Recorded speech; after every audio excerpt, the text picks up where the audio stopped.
Hello student, स्वागत है आपका फिर से एक बार धीरज सर मैथ्स क्लासेस में।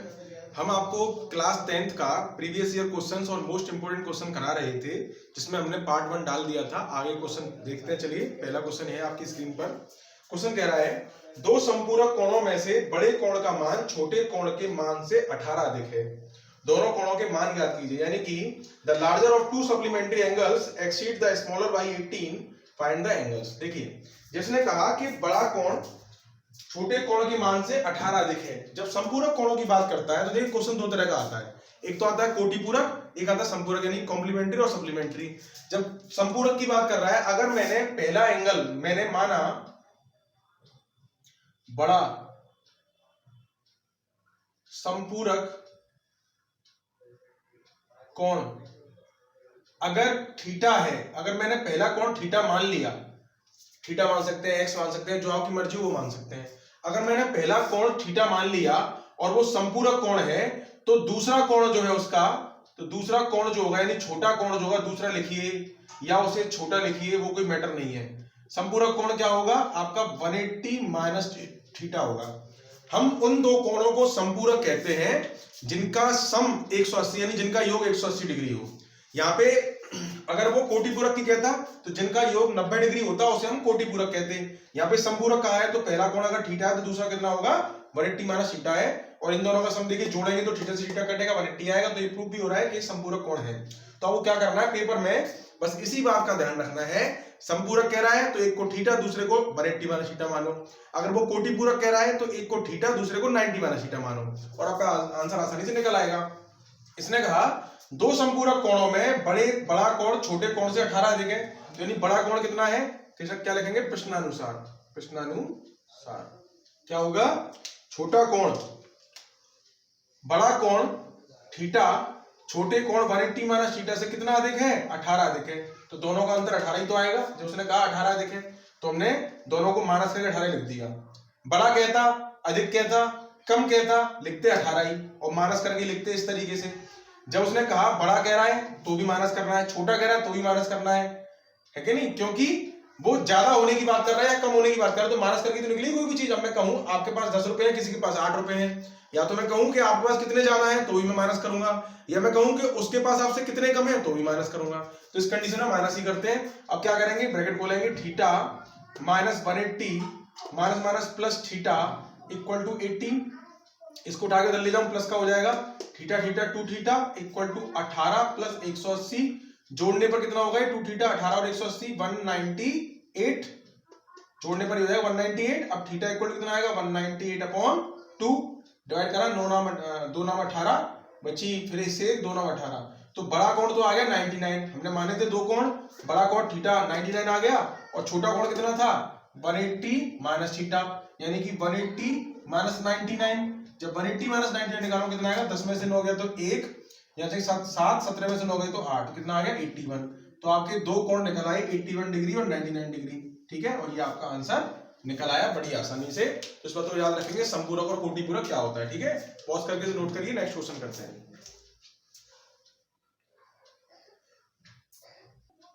नेक्स्ट क्वेश्चन देखिए, ये कह रहा है सुमित की आयु उसके बेटे की आयु की 3 गुनी है। तो इस क्वेश्चन को जैसे लैंग्वेज कहती जाती है वैसे ही लिखते जाते हैं, और आसानी से आपका आंसर निकल आएगा। इसने कहा सुमित की आयु उसके बेटे की आयु से 3 गुनी है। तो पहले क्यों ना हम इन दोनों की आयु मान लें। मैंने मान लिया कि सुमित की आयु मैंने मान ली x है, माना सुमित की आयु कितनी है? x वर्ष है। ठीक है, x वर्ष। फिर उसने उसके बेटे की आयु ये भी हमने मान ली, कितनी है आपकी? y वर्ष है। कंडीशन बनेगी इसमें, जैसे चाहे वैसे सॉल्व कर सकते हैं हम।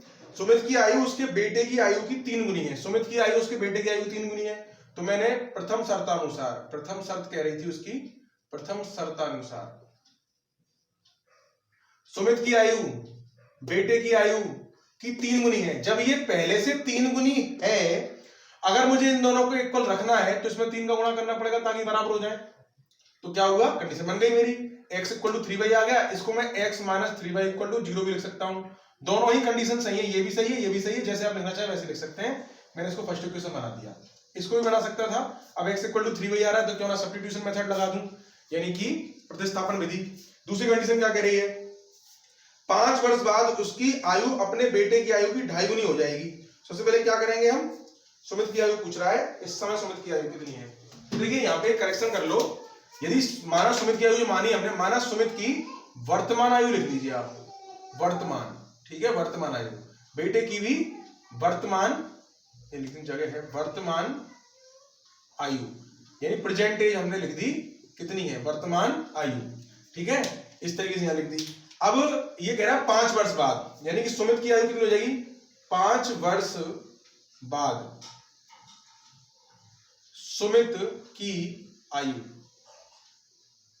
कितनी होगी, x प्लस 5, और 5 वर्ष बाद ही बेटा जो है उसका, बेटे की आयु कितनी हो जाएगी, वो y प्लस 5 हो जाएगी। आगे कंडीशन कही उसने द्वितीय शर्तानुसार, दूसरी शर्त ये कह रहा है, द्वितीय शर्तानुसार क्या कह रहा है कि 5 वर्ष बाद सुमित की आयु यानी x प्लस 5, बेटे की आयु यानी y प्लस 5 से कितनी गुना होगी, 2.5 गुना, यानी ये जब 2.5 गुना है तो क्यों ना इसमें 2.5 गुणा कर दे, तो मतलब दोनों बराबर आ जाएंगे। तो 2.5 क्या होता है, 2 सही 1/2, ये तो होता है 2.5, तो बेटे में मल्टीप्लाई कर दिया बेटे की आयु में, ताकि हमारी सुमित की आयु के बराबर हो जाए, क्योंकि ये ऑलरेडी 2.5 गुना है। तो इसको सोल्व करेंगे, क्या आएगा, x प्लस 5 इक्वल टू 2 दूनी 4 और 5/2, y प्लस 5, 2 का यहाँ पे क्रॉस मल्टीप्लाई होगा, 2 एकम 2x प्लस 2 पंजे 10 बराबर 5y प्लस 25। फिर समझिए, इस 2 को मैंने इधर मल्टीप्लाई करूंगा, दोनों मल्टीप्लाई होगा, 2 एकम 2x 2 पंजे 10 और 5 का मल्टीप्लाई इसमें कर दिया, 5 एकम 5y 5 25। अब क्या करेंगे, यहां से आगे हम 2x, y को उठा के इधर लेके आऊं तो माइनस का 5y इक्वल टू 25 पहले से ही है, इसको उठा के इधर ले जाऊंगा, माइनस का हो जाएगा माइनस का 10, तो 2x minus 5y equal to minus 10, यानी कि 25 माइनस 10 यानी 15 आ गया। ये अपनी सेकंड इक्वेशन बन गई। अब मेरे पास में फर्स्ट इक्वेशन से x की वैल्यू थी, तो मैं क्या करूंगा, x का मान 3y जो है इसे रख दूंगा। क्या करेंगे, समीकरण 1 से x का मान समीकरण 2 में रखने पर हमने क्या किया, x का मान समीकरण 2 में रखेंगे। x का मान 3y है, तो जहां पर x का मान 3y रख दो, 2 इंटू 3y माइनस के 5y इक्वल टू 15 आया था, तो 2 दिया 6y माइनस 2 पंजे 10y इक्वल टू 15। ओहो, ये तो सॉरी 5 है, ये 10 कहां से हो गया, 2 दिया 6y और 5y इक्वल टू 15, और 6 में से 5 गया तो कितना बचेगा, केवल y, 6 में से 5 गया 1y बराबर 15, y का मान 15 आ गया, यानी 15 वर्ष। अब ये चेक करते हैं, उसने सुमित की पूछी है, किसकी पूछी है, मेरे ख्याल से सुमित की ही पूछी है। तो क्वेश्चन में इसने सुमित की आयु पूछी है, तो देखिए सुमित की आयु हमने जो निकाली है, y क्या है, हमारा बेटे की आयु है, वर्तमान आयु y बेटे की है। हमसे पूछी गई सुमित की, सुमित कितना निकला था हमारा, फ्रॉम इक्वेशन समीकरण 1 से, समीकरण 1 से क्या है, x बराबर 3y है, सुमित को हमने x ही तो माना था, तो यानी कि x equal to 3 into y का मान 15 रख दिया, 15 3 45 वर्ष, और आपका आंसर निकल आया x इक्वल टू 45 वर्ष। ठीक है, यही आपका आंसर है, क्योंकि उसने सुमित की आयु पूछी थी, सुमित की हमने x मानी थी, तो आपका आंसर निकल आया। पॉज करके नोट करिए, और अगर फिर चलते चलिए आगे, और आप वीडियो को लाइक जरूर कर देना। देखिए नेक्स्ट क्वेश्चन जो है आपका, ये सांख्यिकी यानी स्टैटिस्टिक्स से उठाया गया है, और इसमें आपसे बहुलक पूछा गया है।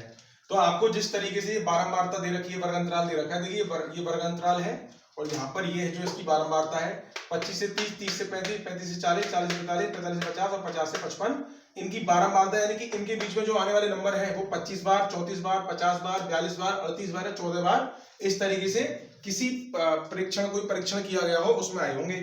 तो इसकी बारंबारता पूछ रहा है, वैसे तो सॉरी बारंबारता नहीं, बहुलक पूछ रहा है, बहुलक यानी कि मोर। जब भी आपसे ऐसा क्वेश्चन पूछेगा तो देखिए सबसे पहले तो आपको इसका फॉर्मूला पता होना चाहिए। बहुलक का सिंपल सा मामला होता है, अगर यहाँ पे इंटरवल नहीं होता, इंटरवल ना होके सिंपल सिंपल नंबर होते, जैसे 25 का मान 35 है, 30 का मान 40 है, इस तरीके से, तो जिसकी बारंबारता सबसे ज्यादा होती है, यानी कि जिसकी फ्रीक्वेंसी सबसे ज्यादा होती है, इसको हम f से डिनोट करते हैं, ये आपका f कहलाता है, f। तो जिसकी बारंबारता सबसे ज्यादा होती है, उसी के सामने वाला जो आपकी x की वैल्यू जो होती है, उसी को हम आंसर कह देते हैं। मान लीजिए मैं एक एग्जांपल लेता हूं आपके लिए, कि जैसे कि आपके लिए x दे रखा होता है और f दे रखा होता है, टेबल बना रखी होती है ऐसे, 2 3 4 5 6 इस तरीके से टेबल बननी होती है आपके लिए, ठीक है। और आपको बारंबारता इनकी दे रखी होती इस तरीके से 4 7 11 13 3 इस तरीके से। फिर आपसे पूछता है इसका बहुलक क्या है। बहुलक के लिए आपको क्या देखना है, फ्रीक्वेंसी, यानी बारंबारता सबसे ज्यादा किसकी है, 13 सबसे ज्यादा है, तो इसके सामने क्या है 5, तो 5 ही आपका बहुलक कहलाता, आपका आंसर कहलाता। क्या करते हैं, फिर समझिए इस बात को, जिसकी बारंबारता सबसे ज्यादा होती है, जैसे यहाँ 13 सबसे ज्यादा है, उसके सामने जो भी संख्या होगी, जो भी एक्स का मान होगा, वही आपका आंसर होता, नॉर्मल अगर क्वेश्चन होता तो ये। लेकिन यहाँ पे क्या किया उसने, अंतराल दे दिया है। तो अंतराल के लिए जब अंतराल दे देता है तो आपको ये फॉर्मूला याद रखना पड़ेगा, L1 plus F1 minus F0 upon 2F1 minus F0 minus F2 into H। अब देखिए यहाँ पे है क्या क्या चीज, ये देख लेते हैं। ये समझाना था आपको, नॉर्मल क्वेश्चन आएगा तो कैसे करेंगे। अब यहाँ देखिए, सबसे पहले तो हमें देखना है कि सबसे ज्यादा बारंबारता किस वर्ग की है। हमें यहाँ दिखाई दे रहा है सबसे ज्यादा बारंबारता 25 34 50 42 38 14 में 50 है, तो ये वाला अंतराल आपका सबसे बड़ी बारंबारता का है। अब यहाँ पर जब सबसे बड़ी बारंबारता हमने निकाल ली, हमें दिखाई दे गई, तो यहाँ पे ध्यान रखिए इस वाली संख्या को कहेंगे हम F1, इससे पहले वाली जो बारंबारता है इसे कहेंगे हम F0, इसके बाद वाली जो बारंबारता है उसको कहेंगे हम F2। इतनी बात समझ में आ गई। पहले तो सबसे पहले क्या करना है हमें, ये देखना सबसे बड़ी बारंबारता कौन सी है। यहाँ पे 50 है, फ्रीक्वेंसी सबसे ज्यादा 50 है, इसको कह देंगे F1, इससे पहले वाली F0, इसके बाद वाली F2, और इसके सामने जो अंतराल है उसमें ये वाला पॉइंट माना जाएगा L1, जो छोटा वाला जो वैल्यू है वर्ग अंतराल में वो आपका L1 है, और H जो है वो इन दोनों का अंतर है H। बात समझ में आ रही है। अब बस क्या करना है, आपको वैल्यू पुट करनी है इसमें और आपका आंसर निकल आएगा। तो क्या करेंगे, हम वैल्यू पुट करते हैं। तो बहुलक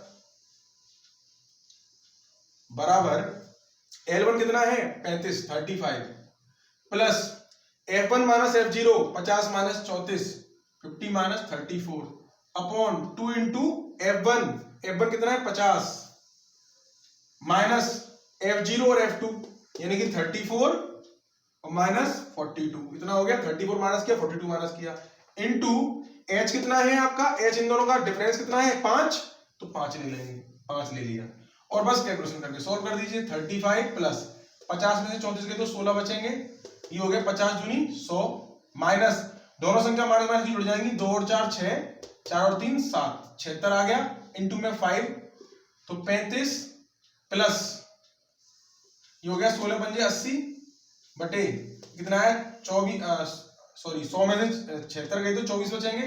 अब यहाँ कट रहा है, देखिए 8 से कट रहा है, 8 3 24 और 8 देंगे 80, भाग दे देंगे इसका, तो 35 प्लस 3 भाग देने पर 3 3 9, फिर पॉइंट 3 3 9 3 3 चलता जाएगा, खत्म ही नहीं होगा, तो 35 और 3 38.33 और आपका आंसर निकल आया जो आपसे पूछा गया था बहुलक। तो सबसे पहले क्या करना है आपको, अगर नॉर्मल वर्ग अंतराल ना होकर नॉर्मल संख्या दे रखी होती तो डायरेक्ट इसके सामने जो वैल्यू होती वही आंसर होती, लेकिन वर्ग अंतराल दिया है तो हम क्या करेंगे, इन वैल्यूज को निकालेंगे। पहले सबसे बड़े वाले बारंबारता के सामने वाला अंतराल आपको लेना है पूरा L1 H F1 जो बारंबार सबसे ज्यादा है, उससे पहले वाली F0, उसके बाद वाली F2।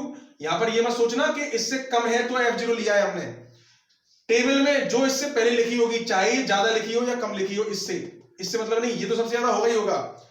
42 यहां होता, 34 यहां भी होता, तो भी F0 यहीं पे होता। F0 को ये नहीं है दोनों में जो कम होगा वो लेंगे, यहाँ पे F0 क्या लेना है, F1 से पहले जो होगा वो F0 है, ठीक है। तो पॉज करके नोट कर लीजिए इसे।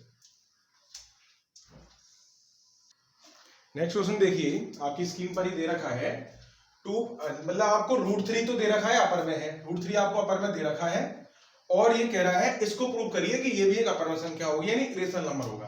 तो हम क्या करते हैं, जब प्रूव करेंगे, इसे सॉल्व करेंगे हम, तो क्या करेंगे हम, इसके विपरीत हम मान लेते हैं, इसके विपरीत हम मान लेते हैं, जो हमें प्रूव करना है, इसको कॉन्ट्रडिक्शन मेथड यानी कि विरोधाभास वाला जो मेथड होता है उसी से सॉल्व करते हैं ऐसे क्वेश्चनों को। इसके विपरीत हम मान लेते हैं कि 2 + 5 √3 एक अपर में नहीं परिमेय संख्या है, परिमेय संख्या है। क्या किया हमने क्या किया, इसके विपरीत मान लिया, ये हमें प्रूव करना था अपर में, तो हमने इसको परिमेय मान लिया। माना 2 + 5 √3 equal to a upon b, जहां हमने क्या किया, इसको a अपॉन बी मान लीजिए। अगर ये परमेय है तो a अपॉन बी की फॉर्म में होगी, और a अपॉन बी क्या होते हैं, जहां a तथा b पूर्णांक, अब प्लस माइनस क्यों, उसको कोई फर्क नहीं पड़ता, बस पूर्णांक है, a तथा b पूर्णांक है, तथा क्या है, पूर्णांक है,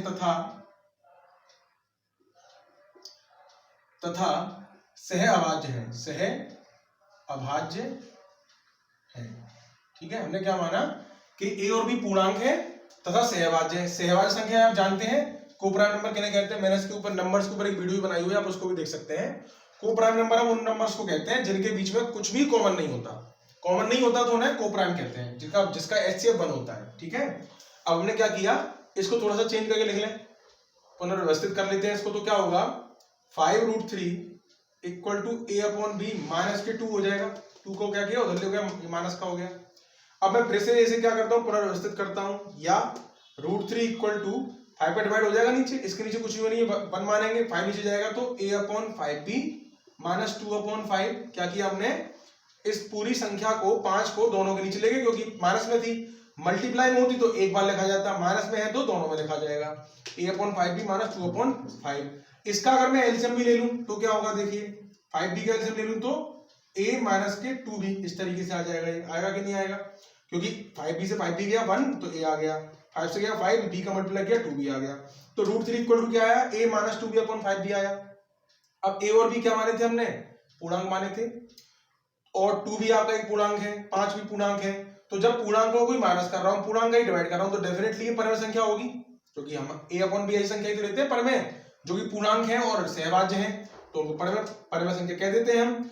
तो यहाँ पर भी जब a माइनस 2b ये माइनस के रूप में लिखा हुआ है, माइनस करने पर रूट की संख्या तो कोई वैसे भी नहीं बनेगी, तो ये क्या मानी जाएगी, ये परमेय संख्या मानी जाएगी, क्योंकि ये पहले से परमेय थी और ये पूर्णांक भी है। यहाँ a, b, 2 तथा 5, ये तो नंबर आ रहे हैं a, b, 2 और 5 पूर्णांक है, अतः a minus 2b upon 5b एक परिमेय संख्या होगी। क्या लिखा हमने, a minus 2b upon 5b। इस क्वेश्चन में सिर्फ लैंग्वेज का खेल होता है, भाषा कैसी लिखनी है आपको। a, b, 2 तथा 5 पूर्णांक है, अतः a minus 2b upon 5b, ये क्या है 5b, एक परमेय संख्या होगी, अतः √3 भी एक परमेय संख्या होगी। भाई जब हमने कह दिया कि ये परमेय है और ये इसके इक्वल है, तो डेफिनेटली जब ये परमेय तो ये परमेय होगी। भाई दो चीजें बराबर तभी होती है जब वो वास्तव में बराबर हो। अब बराबर है इसका मतलब √3 भी क्या है, एक परमेय संख्या है, अतः √3 भी एक परमेय संख्या होगी।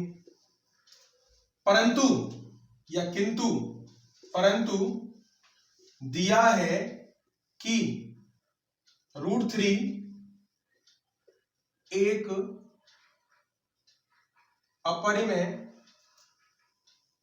संख्या है। ये तो दिया गया है हमें, क्या दिया है, हमें पहले दिया था जबकि √3 एक अपरिमेय संख्या है।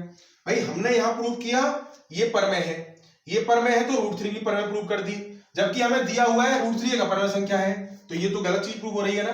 प्रूव करना था हमें √3 एक परमेय संख्या है, लेकिन ये आ रही है परमेय संख्या, तो ये गलत काम क्यों हो रहा है, क्योंकि हमने गलत माना था स्टार्टिंग में। बस यही काम लिखना है आपको। परंतु दिया है कि √3 एक अपरिमेय संख्या है, यह विरोधाभास हमारी गलत कल्पना लिख लो या धारणा लिख लो, कल्पना के कारण हुआ है। क्या हुआ है, ये विरोधाभास हमारी गलत कल्पना के कारण हुआ है, गलत धारणा के कारण हुआ है कि ये एक परमेय संख्या थी। हमने ये तो गलत धारणा मानी थी कि परमेय संख्या है, तो ये विरोधाभास जो हुआ है √3 परमेय प्रूव हो गया, जबकि करना था हमें ये अपरमेय। ये विरोधाभास हमारी गलत कल्पना के कारण हुआ है कि क्या था 2 + 5 √3 एक परमेय संख्या है, परमेय संख्या है। हमने ये गलत धारणा की थी कि ये √2 + 5√3 परमेय संख्या है। यह विरोधाभास हमारी गलत कल्पना के कारण हुआ है कि 2 + 5√3 एक परमेय संख्या है। अतः क्या प्रूव हो गया? ये गलत था ना, तो सही क्या है? तो सही हमने क्या माना? अतः 2 + 5√3 एक अपरिमेय संख्या है। ये प्रूव करना था इति सिद्धम। ओके, चलिए पॉज करके इसे नोट कर लीजिए, काफी इंपोर्टेंट क्वेश्चन है ये, वो ज्यादातर आता रहता है एग्जाम में, तो इसको बिल्कुल भी ढीला मत छोड़ना, करके जाना इस टॉपिक के सारे क्वेश्चंस को। नेक्स्ट क्वेश्चन देखिए, आपको दिया गया है, ये ट्रायंगल चैप्टर का क्वेश्चन है। कर्ण बीसी पर एक ही तरफ दो समकोण त्रिभुज, एक बीसी है और इस पर एक ही तरफ दो समकोण त्रिभुज दे रखे हैं, जैसे कि एक दे रखा है एबीसी और एक डीबीसी, यहाँ पे ये समकोण है। अब जिसने कर्ण बीसी कहा तो डेफिनेटली ए और डी जो है वो समकोण होंगे। किसने कहा यदि एसी तथा बीडी एक दूसरे को एसी और बीडी एक दूसरे को बिंदु पी पर काट रहे हैं, तो छेद करते हैं, सिद्ध कीजिए कि एपी इंटू पीसी बराबर बीपी इंटू डीपी है। देखिए ये कंडीशन जो होती है, वैसे आपको ये उस कंडीशन पर दी जाती है जो वृत्त के अंदर जो कोण बनता है, हम कहते हैं अर्धवृत्त में बना कोण समकोण होता है, उसी आधार पर दिया गया है। यहाँ पर इस क्वेश्चन को करने के लिए आपको दिखाई दे रहा है, यहाँ पे आपको 4 समकोण त्रिभुज दिखाई दे रहे हैं। कौन कौन से?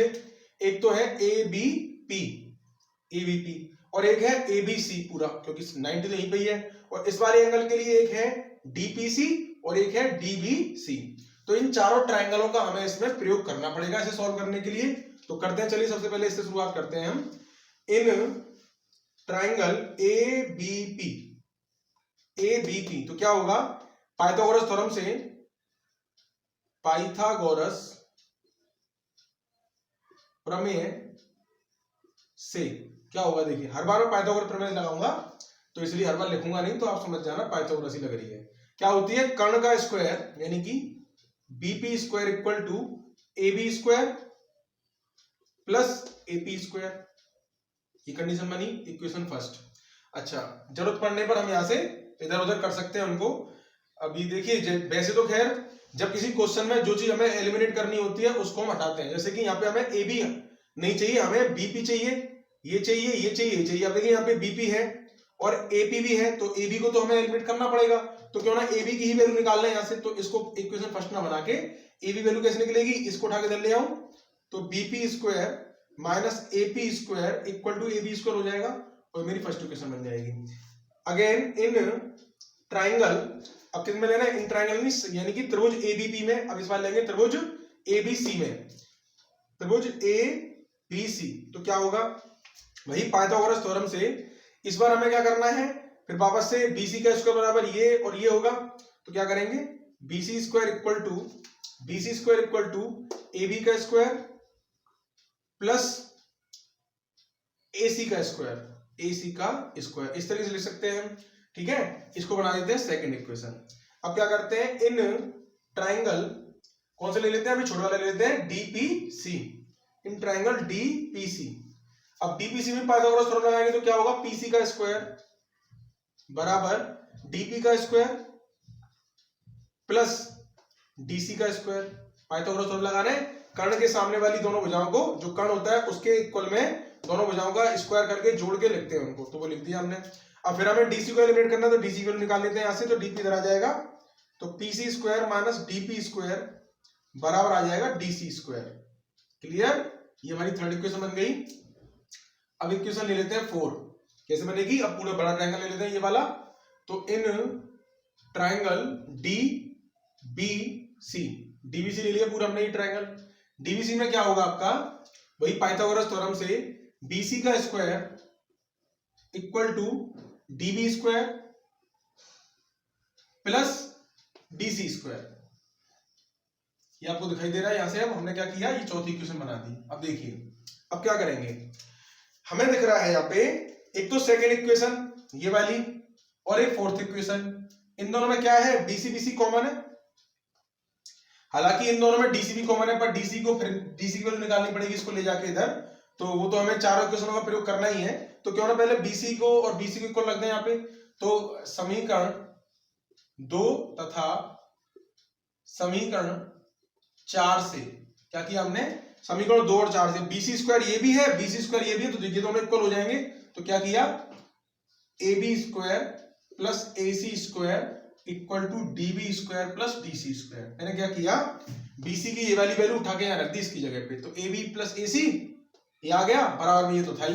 अब देखिए यहाँ पे हमारे पास AB AC है, DB DC है, हमें क्या AB चाहिए, नहीं चाहिए, तो AB का मान यहाँ फर्स्ट इक्वेशन में दे रखा है, तो AB का मान फर्स्ट इक्वेशन से ये रख देते हैं यहाँ पर, क्या हो जाएगा BP square minus AP square plus AB का मान रख दिया, AC जो है हमें पूरा AC नहीं चाहिए, AC को हमें चाहिए टुकड़ों में, क्या चाहिए AC की जगह पे APPC चाहिए, तो क्यों ना AC पूरे AC को मैं AP प्लस PC लिख दूं, AP प्लस PC का होल स्क्वायर, क्योंकि AC का स्क्वायर लग रहा है, AC की वैल्यू रख दी AP प्लस PC, उसका स्क्वायर लगा दिया, इक्वल में DB क्या है हमारे पास में, क्या DB हमें दिया है, DB तो हमें निकालना, तोड़ना है DB को, कैसे, DP और PB में, BP और DP में, तो BP और PD लिख सकता हूं DB को, जो DB था मेरा ये पूरा DB है, इसको BP और PD लिख सकता हूं, तो लिख देते हैं इसको BP प्लस PD, DB को मैंने क्या लिख दिया BP प्लस PD, ऊपर लगा दिया होल स्क्वायर क्योंकि स्क्वायर लगा था, प्लस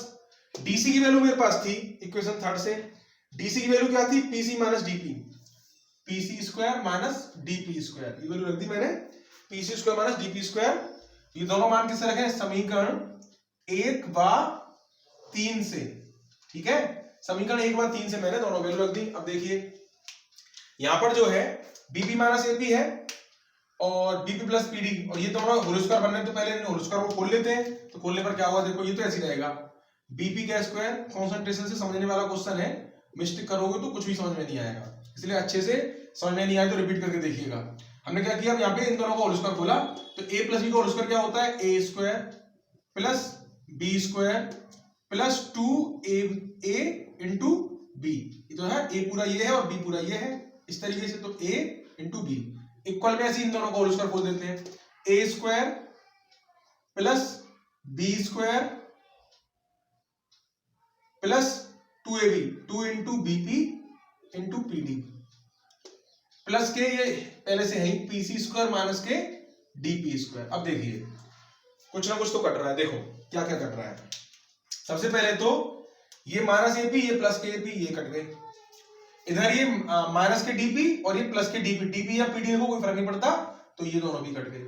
अब क्या आया, यहाँ पे BP स्क्वायर यहाँ भी BP स्क्वायर इक्वल में है, तो ये भी कट जाएंगे आपस में, उसके बाद में ये PC स्क्वायर दोनों प्लस में है, दोनों इक्वल में, उधर ले जाके माइनस का हो जाएगा, ये भी कट जाएंगे, क्या बचेगा केवल 2 into AP into PC equal to 2 into BP into PD, ये बचेगा, 2 से 2 भी कट गया, यानी कि AP इंटू डॉट का मतलब इंटू है इंटू PC बराबर BP इंटू PD आ गया, ये मैं लेके आना था AP इंटू PC बराबर BP into DP, BP into PD लिखो या DP लिखो कोई फर्क नहीं पड़ता, PD को DP लिख दो, ये लो क्वेश्चन से मैच करा दिया हमने, जो हमारा सॉल्यूशन था, ठीक है, आ गया आपका आंसर, हेंस प्रूव्ड या इति सिद्धम, और आपका आंसर निकल आया, जो है प्रूव करना था, अच्छा क्वेश्चन था, लॉन्ग क्वेश्चन था, कम से कम 4 नंबर में आएगा, उससे बड़ा भी आ सकता है, तो अच्छे से समझिए, पॉज करके नोट करिए, और हाँ वीडियो को प्लीज लाइक जरूर कर दीजिएगा।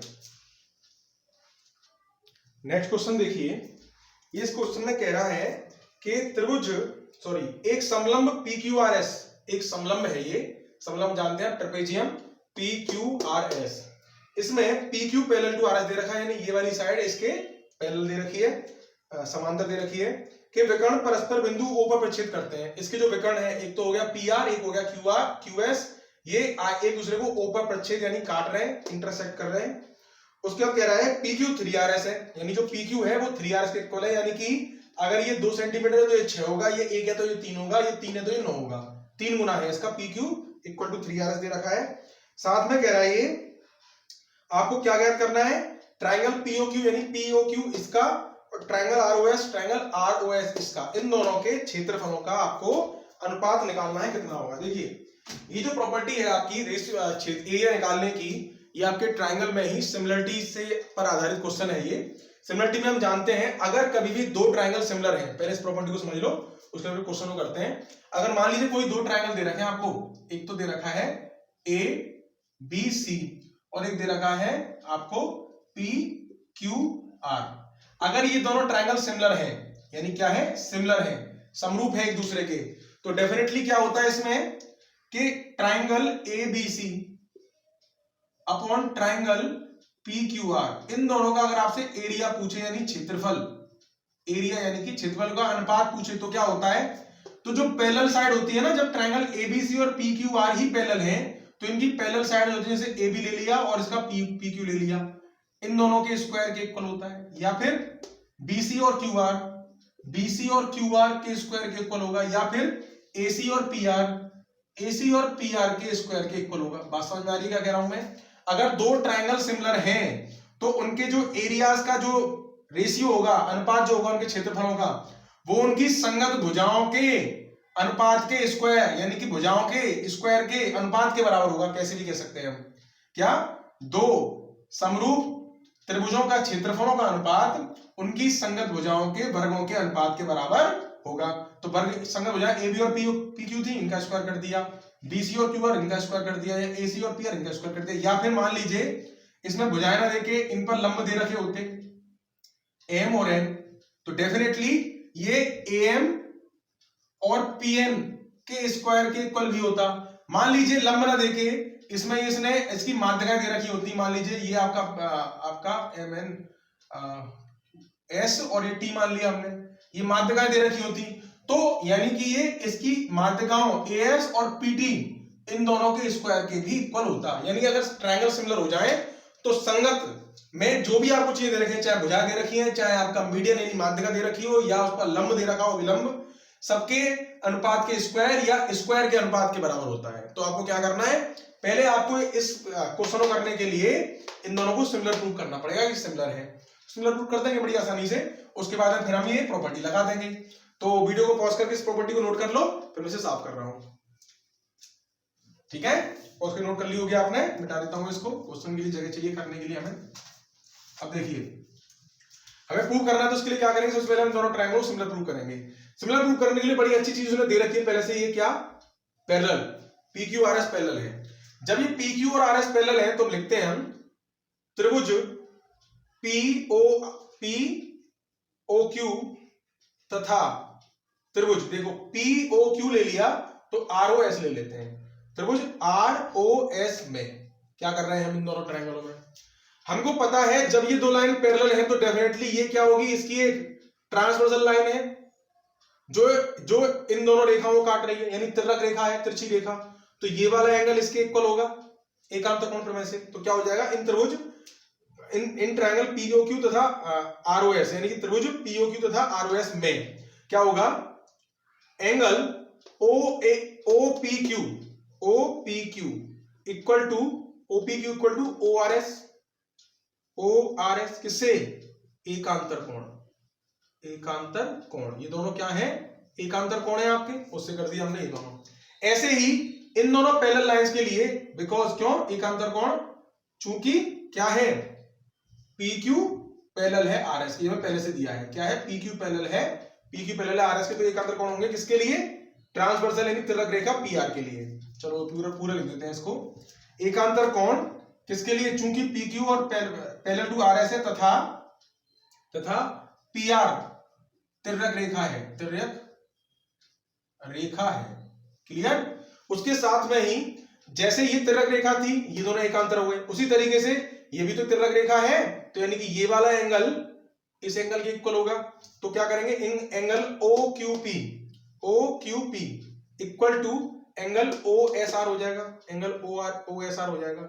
सेम चीज एकांतर कोण है, पैरेलल है PQRS तथा साथ में क्या है, PR तिर्यक रेखा नहीं है, यहाँ पे क्या है, QS तिर्यक रेखा है, QS तिर्यक रेखा है, क्लियर। ये कंडीशन बन गई हमारी, दो चीजें आ गई।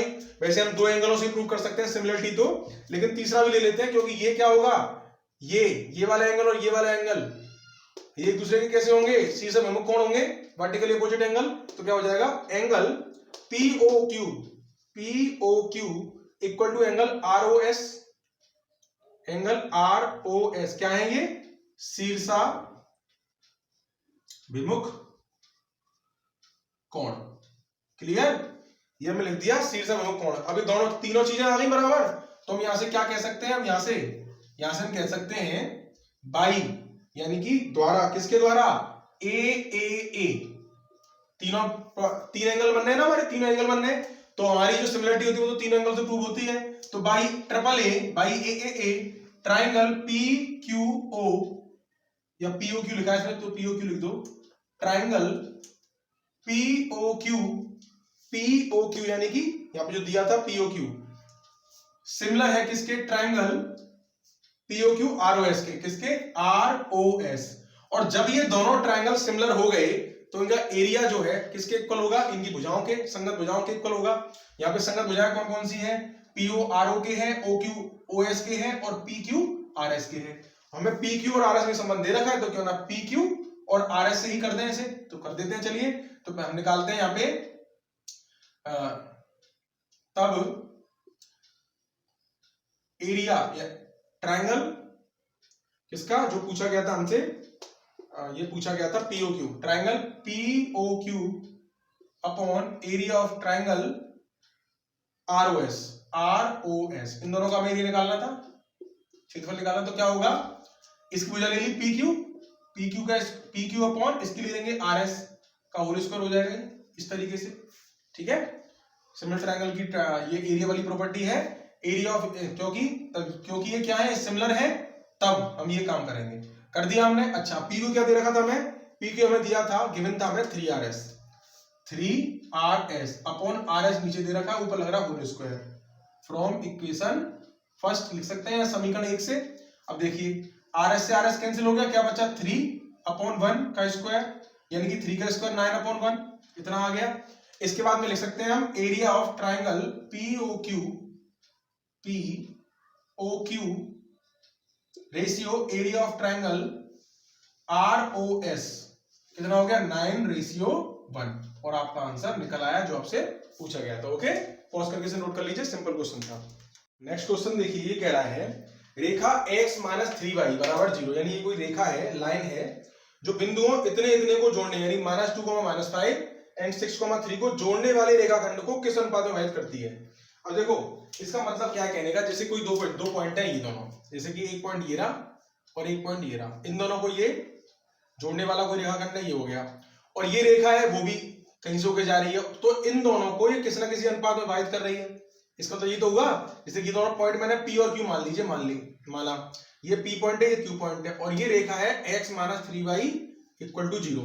अब ये कह रहा है ये जो रेखा है इन दोनों पॉइंटों को किस रेशियो में डिवाइड करेगी, रेखाखंड जो होगा इसको, यानी कि ये वाला रेखाखंड की दूरी और ये दूरी कितनी होगी। अब मैं अगर इसमें मान लीजिए M1 और M2 रेशियो मान लूं कि ये M1 M2 में डिवाइड कर रहा है, ये वाला पॉइंट जो है इसको, तो ये पॉइंट निकल जाएगा रेशियो के रूप में, और जब ये पॉइंट निकल जाएगा तो ये पॉइंट इन दोनों के कटान बिंदु पर है, पर छेद बिंदु पर है, यानी कि ये वो पॉइंट जो निकलेगा वो इस लाइन को भी सेटिस्फाई करेगा, इस जगह पर लाइन को सेटिस्फाई करेगा। तो इसका मतलब क्या है, इसका मतलब ये है कि मैं उस वैल्यू को जो यहां निकलेगी, जो भी मेरा पॉइंट निकलेगा, उस वैल्यू को उठा के इस इक्वेशन में रख सकता हूं, क्योंकि ये लाइन की इक्वेशन है। बात समझ रहे हो कि नहीं समझ रहे हो, कि जब कभी भी ऐसी कंडीशन आती है तो हमें इसी बात पर ध्यान देना है कि P और Q ये दोनों पॉइंट मान लिया हमने, इन दोनों से होने जाने वाला ये रेखाखंड ये रहा PQ, इसको ये रेखा किस अनुपात में डिवाइड कर रही है ये बताना है हमें। जब रेखा डिवाइड कर रही है तो इसका मतलब क्या है, ये पॉइंट जो है, कटान बिंदु जो है, ये दोनों लाइनों पर है, इस पर भी रेखाखंड पर भी है, इस लाइन पर भी है, तो ये पॉइंट जो है दोनों को सेटिस्फाई करेगा। यानी कि जो पॉइंट यहां से मैं निकालूंगा रेशियो के रूप में, तुम्हारा फॉर्मूला होता है अंत विभाजन बाह्य विभाजन, उसके थ्रू में जो निकालूंगा इसको, वो इस लाइन को भी सेटिस्फाई करेगा यहाँ पर। तो यहाँ पे क्या करेंगे हम, ये वैल्यू उठाकर निकालकर x और y की यहाँ पुट कर देंगे, क्योंकि जो हमारे कोऑर्डिनेट निकलेंगे x, y, वो इसको भी सेटिस्फाई करेंगे। यही काम हमें करना और हमारा रेशियो हमें मिल जाएगा। तो क्या करते हैं, सबसे पहले हम सेक्शन फॉर्मूला लगाते हैं। सेक्शन फॉर्मूले में क्या है, देखिए अंत विभाजन बाह्य विभाजन दो चीजें कहता है। जब वो बोले बाह्य विभाजन तो आपको बाह्य विभाजन लगाना है, जब वो कहे अंत विभाजन तो आपको अंत विभाजन लगाना है। फॉर्मूला सेम है, केवल प्लस माइनस का अंतर है। और जब कुछ भी ना बोले अंत या बाह्य, तो डेफिनेटली क्या करना है, आपको अंत विभाजन वाला ही फॉर्मूला लगाना है। ठीक है, तो करेंगे हम उसके लिए। तो मान ली हमने वो कोऑर्डिनेट जो है x, y है जो डिवाइड कर रहे हैं, ठीक है, लाइन को, वो कैसे निकलेंगे, m1x2 plus m2x1 upon m1 plus m2, comma m1y2 plus m2y1 upon m1 plus m2। ये क्या है हमारा अंतर्विभाजन का फॉर्मूला है। अगर ये बाह्य विभाजन होता तो माइनस लग जाता। सॉल्व करने के बाद पता चलेगा m1 रेशियो जो m2 आएगा वो अगर पॉजिटिव आता है तो ये पॉइंट जो है अंतर्विभाजन कर रहा है इसका, और अगर m1 m2 का मान रेशियो माइनस में आ जाता है तो बताएगा कि वो बाह्य विभाजन कर रहा है। तो वैल्यू रख के पहले मान निकालते हैं हम इसका, जो वैल्यू में दे रखी है। m1 m2 तो निकालना ही तो पता ही नहीं है। m1 इंटू x2 कितना है आपका, x2 है आपका, देखो ये x1 y1 ये x2 y2 कितना है 6 into sorry plus m2 into x1 कितना है -2 अपॉन m1 प्लस m2, ये लिख दिया हमने ऐसे ही बराबर कॉमा m1 y2 कितना है 3 प्लस m2 y1 है -5 अपॉन m1 प्लस m2। ये आपकी क्या निकल आई, ये आपकी x और y की वैल्यू निकल आई, इस पॉइंट के कोऑर्डिनेट निकल आए जो पॉइंट है हमारा, जो हमें फाइंड करना है। ठीक है, उस पॉइंट के कोऑर्डिनेट आ गए। अब ये पॉइंट के कोऑर्डिनेट जो हैं विभाजन सूत्र से जो हमने निकाले हैं ये इस लाइन को सेटिस्फाई करेंगे, क्योंकि ये लाइन पर कटान बिंदु पर है, तो इस लाइन में इनकी वैल्यू रख देंगे जो इक्वेशन हमें गिवन है। ठीक है, दिया गया समीकरण कितना है, x - 3y बराबर 0, तो इसमें वैल्यू रख दीजिए। x की वैल्यू कितनी है, यहां से देखिए 6m1 plus minus 2m2 upon m1 plus m2 minus 3 into y की वैल्यू कितनी है, ये रही 3m1 माइनस प्लस माइनस हो गया 5m2 upon m1 plus m2 equal to 0, इतना हो गया। अब देखिए दोनों की दोनों एलसीएम एक जैसे हैं, एलसीएम एक जैसे आना तो उनको लिख सकता हूं एलसीएम में m1 प्लस m2, ये ऐसे उतर जाएगा 6m1 minus 2m2 minus plus minus 3 × 9 m1 minus plus 3 × 5 15 m2 बराबर 0। इसे क्रॉस मल्टीप्लाई में ले जाऊं इस तरीके से 0 में, तो 0 में चला जाएगा तो क्या बचेगा 6m1 माइनस के 9m1 फिर माइनस के 2m2 प्लस के 15m2 बराबर 0।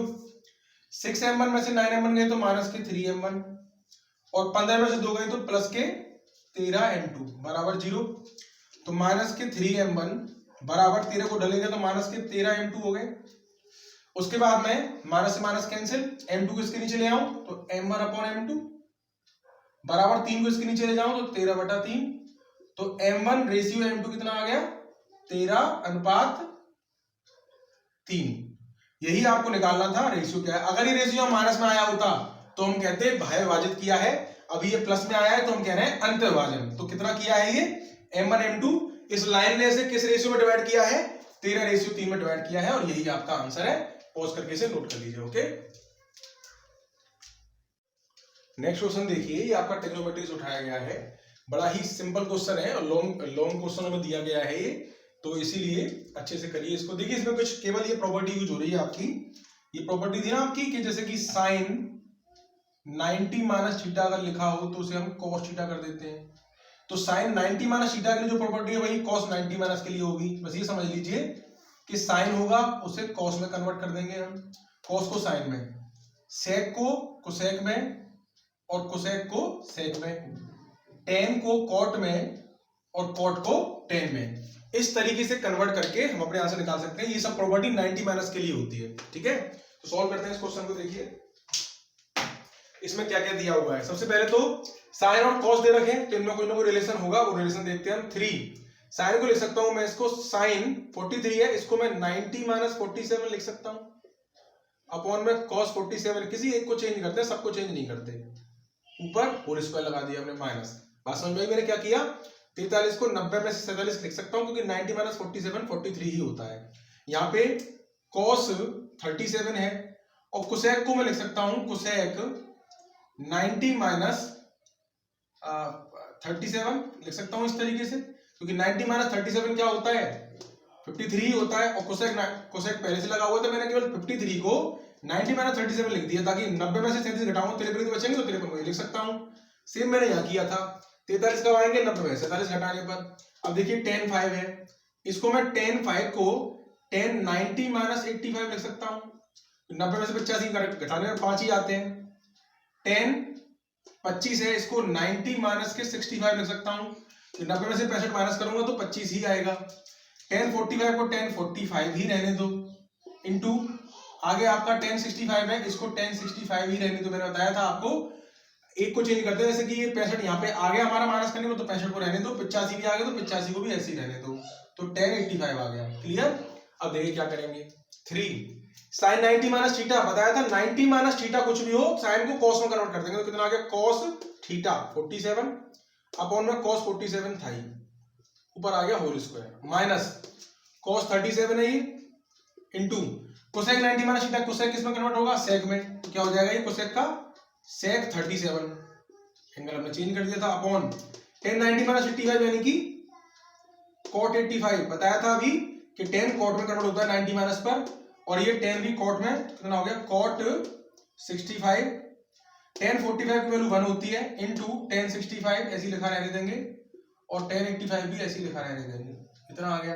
अब देखिए ये तो कट गया, तो 3 का स्क्वायर हो गया, 3 का स्क्वायर बराबर माइनस cos 37 है, sec को लिख सकता हूं 1 अपॉन cos, ट्रिग्नोमेट्रिक रेशियो की जो प्रॉपर्टी होती है बनाई हुई है इसके ऊपर वीडियो मैंने, sec 37, ठीक है। ये 11th क्लास की जो वीडियोस पढ़ी हुई है उसमें सबसे नीचे ट्रिग्नोमेट्रिक फंक्शन की जो वीडियो पढ़ी है उसमें पहले यही टॉपिक पढ़ाया है मैंने, जो 10th में भी काम आता है, 11th में भी काम आता है, 12th में भी काम आता है। तो sec को लिख दिया 1 अपॉन cos, cot को लिख दिया 1 अपॉन tan 85, फिर इस cot को 1 अपॉन tan 65, इंटू में 1 का कोई मतलब ही नहीं है, इंटू में tan 65 है ही, और इंटू में tan 85 भी है। अब देखिए क्या होगा यहां से आगे, यहां से आगे क्या होगा, ये देखो ये तो 3 का स्क्वायर आ गया 9 माइनस cos 37 से cos 37 कट गया, ऊपर आ गया 1 अपॉन tan 85 से tan 85 और tan 65 से tan 65, क्या बचा नीचे भी 1, तो कितना आया ये 9 माइनस 1, 9 में से गया तो 8, और आपका आंसर निकल आया। बड़ा ही सिंपल क्वेश्चन था, सिर्फ आपको प्रॉपर्टी का ध्यान रखना है कि किस किस का पेयर 90 हो रहा है। इन दोनों का पेयर 90 हो रहा था तो इसको हमने कन्वर्ट कर लिया सेक के रूप में, तो क्योंकि cos और सेक ही कट सकते हैं आपस में, सेक 1 अपॉन cos होता है, tan और cot आपस में कटते हैं तो 5 और 85 90 होता है, 25 और 65 90 होता है, ये भी कर लिया हमने। ऐसी 43 47 में 90 होता है तो इसको भी हमने 90 से एक रूप में ले आए। तो ऐसे क्वेश्चनों का आंसर इस कंडीशन में, जब कंडीशन 90 हो रही होती है तो वो तो 1 ही होता है, ये भी 1 ही होता अगर 3 यहाँ पे नहीं होता तो 3 का स्क्वायर इसलिए करना पड़ा हमें, जो 9 आ गया, 9 में से 1 घटाने पर 8 आपका आंसर निकल आया। ओके, पॉज करके नोट करिए, नेक्स्ट क्वेश्चन चलते हैं। नेक्स्ट क्वेश्चन देखिए कह रहा है, आकृति में एक वृत्त के चतुर्थांश OPBQ, एक वृत्त सर्कल था वृत्त, उसका एक चौथाई भाग ले लिया गया है, के अंतर्गत एक वर्ग OABC एक वर्ग बना हुआ है। यदि OA 15 है, OA आपको 15 दे रखा है, और पाई आपको 3.14 यूज करना है, और ये कह रहा है छायांकित क्षेत्र का क्षेत्रफल क्या होगा। तो देखिए सबसे पहले तो ये आपको इसने वृत्त का एक चौथाई भाग चतुर्थांश दे रखा है, क्वाड्रेंट दे रखा है, तो आपको इसके लिए वृत्त की त्रिज्या चाहिए।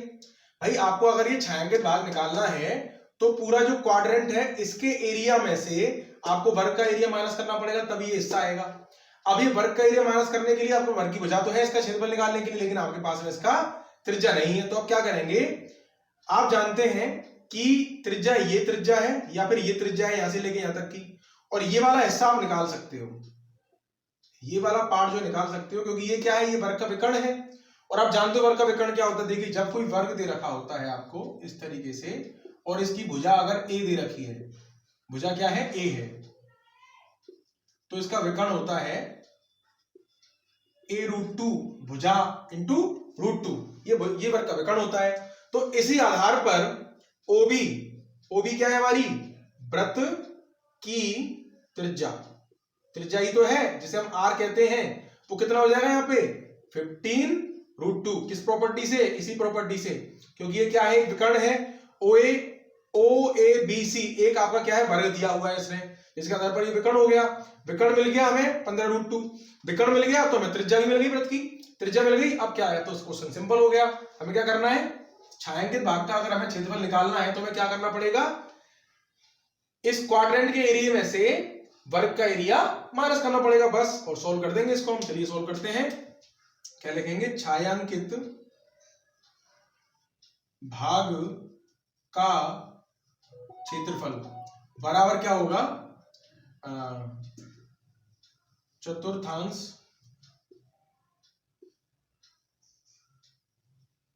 का क्षेत्रफल माइनस वर्ग का क्षेत्रफल। ये तो करना पड़ेगा हमें, क्वाड्रेंट में से वर्ग माइनस करना पड़ेगा। चतुर्थांश क्षेत्रफल क्या होता है भाई, पूरे वृत्त का होता है पाई आर स्क्वायर। चतुर्थांश चौथाई हिस्से क्या हो जाएगा 1/4 पाई आर स्क्वायर, या फिर इसे 90/360 करके भी कर सकते हैं, आएगा 1/4 ही। चतुर्थांश है तो 1/4 पाई आर स्क्वायर माइनस वर्ग का होगा भुजा का स्क्वायर। भुजा हमने कितनी मानी है, ए। भुजा हमने अगर इसकी ए मान ली, ए, तो भुजा का स्क्वायर। अब देखिए 1/4 पाई का मान था 3.14 इंटू आर कितना है हमारा 15√2 का स्क्वायर माइनस ए स्क्वायर। ए कितना है हमारा 15, तो 15 का स्क्वायर। अब देखिए 1/4 ये हो गया 3.14 इंटू 15 का स्क्वायर 225, √2 का स्क्वायर 2 माइनस के 15 का स्क्वायर 225। 225 दोनों में से कॉमन आ रहा है, 2 से कट गया 2 बार और 2 से काट दिया मैंने, 2 एकम 2 बची 1, 2 पंजे 10, 2 सत्ते 14। तो क्या है 225 दोनों में से कॉमन आ रहा है। जब मैंने कॉमन निकाला तो यहाँ बचेगा केवल 1.57, यहाँ बचेगा माइनस का 1, क्योंकि यहाँ कुछ नहीं है तो 1 माना जाएगा। जब मैंने कॉमन ले लिया 225 दोनों में से, 225 बाहर आया तो यहाँ बचा 1.57, यहाँ पे कुछ नहीं तो 1 माना जाएगा। अब क्या करेंगे, यहाँ से आगे 225 इंटू 1.57 में से 57 1 माइनस हुआ तो 0.57 बचेंगे। अब इसका मल्टीप्लाई कर लेंगे, मल्टीप्लाई 57 की टेबल तो आपको आती नहीं है, तो साइड में क्या कर सकते हैं, मल्टीप्लाई कर सकते हैं 225 इंटू 0.57 का। 7 पंजे 35 की 5, 7 लगी 3, 7 दूनी 14 और 3 17, 7 दूनी 14, 14 और 1 15। क्या किया हमने हासिल लगाई, 7 पंजे 35 लगी 3, 7 दूनी 14 और 3 17, 7 दूनी लगी 1, 7 दूनी 14 और 1 15। फिर 5 का 55 25 की 5 हासिल लगी 2, 5 10 और 2 12 की 2 हासिल लगी 1, 5 10 और 1 11। जोड़ लेंगे 5 7 और 5 12, 5 2 7 और 1 8, 1 और 1 2 और 1 कितना आया 12825। उसके बाद पॉइंट 2 डिजिट बाद है तो 2 डिजिट पॉइंट लग गया, और ये किसमें आया सेंटीमीटर में आपका स्क्वायर, और यही आपका आंसर हो गया छायांकित भाग का। अच्छा और सिंपल क्वेश्चन था, पॉज करके इसे नोट करिए, समझ में नहीं आया तो रिपीट करिए और वीडियो को लाइक करिए, दोस्तों के साथ शेयर करिए, और अगर चैनल पे पहली बार है तो सब्सक्राइब करना तो बिल्कुल भी ना भूलें। ठीक है, चलते हैं आगे। चलिए नेक्स्ट क्वेश्चन देखिए, ये भी आपको कह रहा है आकृति में 2√2 सेंटीमीटर भुजा वाला एक वर्ग, यानी कि जो ये वर्ग है ABCD, इसकी भुजा A 2√2 दे रखी है पहले से, 2√2 सेंटीमीटर, 2√2 सेंटीमीटर भुजा वाला एक वर्ग ABCD वृत्त के अंतर्गत बना है। ये वृत्त है पूरा, उसके अंदर बना हुआ है। छायांकित क्षेत्र का क्षेत्रफल ज्ञात कीजिए। वेरी इंपोर्टेंट क्वेश्चन है ये, पाई की वैल्यू 3.14 यूज करनी है आपको इसमें भी। देखिए इसमें भी साफ कंडीशन है, क्या करना है आपको, वृत्त के क्षेत्रफल में से वर्ग का क्षेत्रफल माइनस करना है। जब आपको वर्ग की भुजा दे रखी है तो आप इसका विकर्ण निकाल सकते हैं आसानी से। विकर्ण का भी मैंने बताया था प्रीवियस क्वेश्चन में भी, विकर्ण जो होता है यानी AC, जो कि वृत्त का क्या बनेगा, यहाँ पे व्यास बनेगा, वृत्त का व्यास D जैसे कहते हैं हम, वो AC के बराबर होगा, और AC कितना निकलेगा A√2, बताया था फॉर्मूला, विकर्ण का फॉर्मूला होता है A√2। तो A कितना है आपका 2√2, तो 2√2 इंटू √2। A√2 में A तो पहले से 2√2 दिया हुआ है, √2 पहले से, तो क्या हो गया ये 2 इंटू √2 2 होता है, तो कितना आ गया 4 आ गया। आपको 2 दूनी 4 व्यास मिल गया, तो त्रिज्या कितनी हो जाएगी 4/2 यानी कि 2 सेंटीमीटर। आपकी त्रिज्या आ गई 2 सेंटीमीटर। आपको त्रिज्या आ गई वृत्त की, यानी ये वाली जो लंबाई है यहाँ से यहाँ तक की है, यहाँ से यहाँ तक की, R जो है ये इसकी आधी होगी ना, तो जब हमारा AC 4 निकला तो त्रिज्या में निकाल ली 2 आ गई। अब हमसे पूछा गया है क्षेत्रफल छायांकित भाग का, तो उसी तरीके से कंडीशन लगेगी इसमें, छायांकित भाग का क्षेत्रफल क्या होगा, वृत्त के क्षेत्रफल में से वर्ग का क्षेत्रफल माइनस कर देंगे, वृत्त का क्षेत्रफल माइनस वर्ग का क्षेत्रफल। ठीक है, वृत्त का क्षेत्रफल माइनस वर्ग का क्षेत्रफल। अब देखिए वृत्त का क्षेत्रफल क्या होता है आप जानते हो, पाई R स्क्वायर, और वर्ग का होगा A स्क्वायर।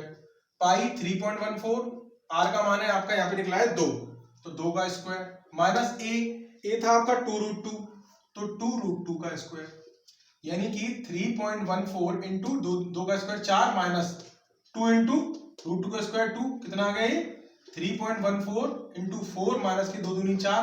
चलिए सिंपल कैलकुलेशन है तो सीधा गुणा करके माइनस ही कर दीजिए, 4 चौक 16, 4 एकम 4 और 1 5, 4 3 12 माइनस 4, 12 में 4 तो 8, 8.56 और ये भी आपका क्वेश्चन बड़ी आसानी से सॉल्व हो गया, निकल आया। इसे सेंटीमीटर स्क्वायर में लिख देंगे, ठीक है, एरिया है तो इसलिए। तो आज के लिए इतना काफी है। अब मिलते हैं आपसे नेक्स्ट वीडियो में, तब तक के लिए आप वीडियो को वॉच करिए। वीडियो पसंद आई हो तो इसे लाइक करिए, दोस्तों के साथ शेयर करिए और सब्सक्राइब चेक करना तो बिल्कुल ही ना भूलें। अगर पहली बार है चैनल पे तो प्लीज आप जो है इन क्वेश्चनों को अगर करेंगे तो आपको निश्चित ही अच्छा स्कोर कर पाएंगे आप अपने बोर्ड के एग्जाम में। ये यूपी बोर्ड स्पेशल के लिए मैं ये वीडियो बना रहा हूं आपके मोस्ट इंपोर्टेंट क्वेश्चनों के साथ, ठीक है। मिलते हैं आपसे नेक्स्ट वीडियो में, थैंक यू।